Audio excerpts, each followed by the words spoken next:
तपाईले संसारको कुनै पनि बिलियनरहरूको नाम हेर्नुभयो भने कोही पनि यस्तो एकजना मान्छे भेट्नुहुन्न जसको एउटा मात्र स्ट्रिम अफ इन्कम छ र एउटा चीजबाट मात्र पैसा आइराख्ने खालको उहाँहरूको व्यापार छ। सबको विभिन्न ठाउँमा लगानी या आयको स्रोतहरू भइ नै रहेको हुन्छ। वेल्दी बन्नु नै छ भने दिमागमा के राख्नुस् त भन्दाखेरि तपाईकोमा पैसा आउने मल्टिपल बाटो चाहिँ तपाईले बनाउनु पर्ने नै हुन्छ।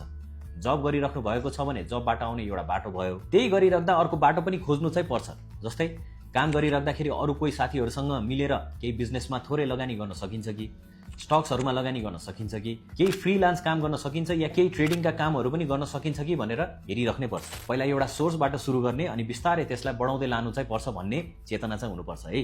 यस्तो गर्नाले तपाईले एउटै चीजमा डिपेन्डेन्ट पनि हुनु हुँदैन र जब तपाई आफ्नो कोर काम गरिराख्नुहुन्छ तपाईले गरेको लगानीले तपाईको लागि काम पनि गरिराख्छ। So your money is working for you to make more money. So if धनी बन्नु छ भने पहिला एउटा सोर्स सिक्योर गर्ने अनि त्यही गरिराख्दाखेरि केही बचाएर अर्को सोर्समा पनि हुन सक्ने खालको सम्भावनामा चाहिँ तपाईले लगानी गर्नुपर्ने हुन्छ। सो च्यालेन्ज अब तपाईमा छ कि तपाईले आफ्नो कतिवटा स्रोत चाहिँ रेडी गर्न सक्नुहुन्छ पैसा तपाईतिर आउने बाटो बनाउनको लागि।